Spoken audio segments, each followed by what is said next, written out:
my thoughts concerning the potential for me to become a mother at over 31.00 years of age. The squirrels go, "Whoa, lady, specify human offspring." It's okay. So today is a Sunday, 12 January 2025. I am Tanis Leonhardi, she, her, hers of Seattle, and I'm going to talk through some of my thoughts on me becoming a mother. As of when this, okay, I'm going to listen to the squirrels. They're like glaring at me from the trees right now. How dare you? Okay, a mother of human offspring. Squirrel influenced video. Yes. Okay. As of when this video was filmed on Friday, 10 January 2025, I was over 31.00 years of age and had not ever been pregnant and or had human offspring. Yes. So, the squirrels go, specify. So I do take care of wildlife in the backyard, and I've had pet rodents and fish growing up, and there were family pets, like family pet dogs and cats and stuff like that. So the concept of taking care of other living organisms is not foreign to me.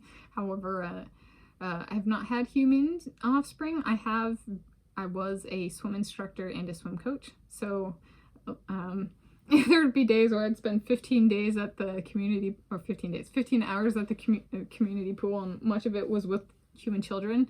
So I will say there was a bit of, and I worked at 3 different pools, and they did overlap at one point in time, so I worked 3 jobs in aquatics, and so there was a lot of children, and I didn't necessarily like children before that, and it didn't change my mind. So I enjoyed teaching, so there was that component of it. However, I would say there was a little bit of, I spent more time with children than a lot of parents spend with their kids at that age. So there was a kind of a burning out on children kind of thing. But let's revisit it since I've had a break, and I have continued to teach outside of aquatics as well. And was peers, teaching assistant for peers when I was in middle school and stuff like that before I was a swim instructor. So there's kind of stuff, and that was a lifeguard as well and all that stuff. So let's go with the potential. So this is about the potential for me to become a mother. I have maintained a fidelity to fertility approach for my life in regards to my menstrual cycle. So I have no missed cycles in over 18.00 consecutive years. Yes, so I care about my unborn baby girls, my unborn baby offspring, human offspring. Yeah, Sharpie and Scar Baby and Pumice and Timber are out there going, okay, my unborn baby human offspring, I've maintained fidelity to, and I have maintained extra care and attention to make sure I did not miss any cycles. So there we go. Not that people who accidentally miss cycles don't do care and attention. It's just I've paid attention and tracked it so that if there's concerns I might miss something or like that, I just change it to make sure I do have it. So there we go. As best as I can. Right? Right. I'm not a medical professional, so it's an output of me just paying attention to myself. So there's self-love and self-care, and especially about my reproductive system as a she, her, hers, and a he, him. So as someone who is a she, her, hers, that matters to me, but it matters for me for the babies, human babies, papas, my soulmate, my husband. Okay. Since I have work experience as a swim instructor and a swim coach, would I teach my own offspring to swim? So there's a question. The squirrels want to remind me I have not taught them to swim yet, so the squirrels are very insistent. But what about us? What about our cute little squirrel life jackets and teaching us the backstroke? Come on, Nathan, Adrian. Thought you were an Olympian. Okay, like, the squirrels get cheeky. And so me and my husband were both swimmers at different levels. But yeah, so it would be cool to teach them to swim. Yeah, as someone who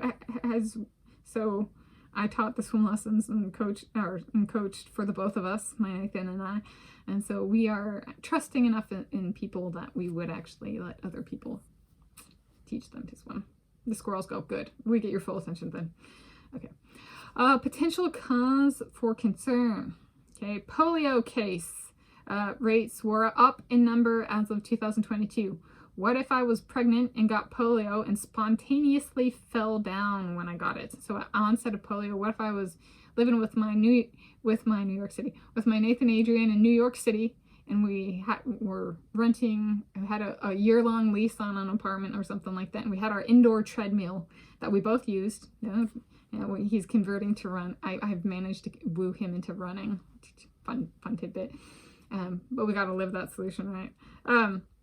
So we have our indoor treadmill and I'm running, but I'm pregnant, so I shouldn't be running. Well, we'll see. Nathan Adrian's like, yeah, I'm in charge here. I'm the baby's papa. Okay, so I'm on the treadmill. Maybe I'm walking. Yeah, is that right?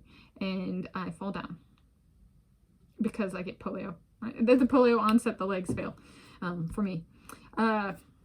Would it be better? Okay, so that concerns me. That's a concern for the potential of me to become a mother, right? If I am not a mother until the baby is born, if we both die or the baby dies because I fall, that's scary. So then I wouldn't become a mother, right? Would it be better if I got polio before I was pregnant? If I got adaptive immunity, could I then pass it on to my baby? So like if we're like Nathan Adrian and I were thinking about living in New York City with a year-long lease, right? Should we go there and should we get polio before we get pregnant? That way, if Tanis fights off the polio, recovers from it, then the kiddo has immunity. Is that how that works? Right? Does that also pass the immunity on to the papa, pregnant or not pregnant? If I adapt and fight off the polio, does that apply to my soulmate, my husband as well? Are my Nathan and Adrian and I going to be living in New York City at the time? Is it going to be New York City? Is it going to be somewhere else? Right? There's New York City and then not New York City. Where in the world are we when I contract polio? Am I pregnant? Will he wheel me around in wheelchair? If I get really big when I'm pregnant, that might apply even without the polio.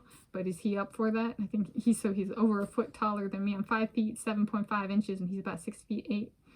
So he's got the height, he's got the heart, he's got the physical might. But we got to be in person together. There we go. So that's my thoughts for concerning it. Is the potential is I have maintained fidelity to fertility, so if people ask if I'm fertile or not, I have maintained fidelity to fertility.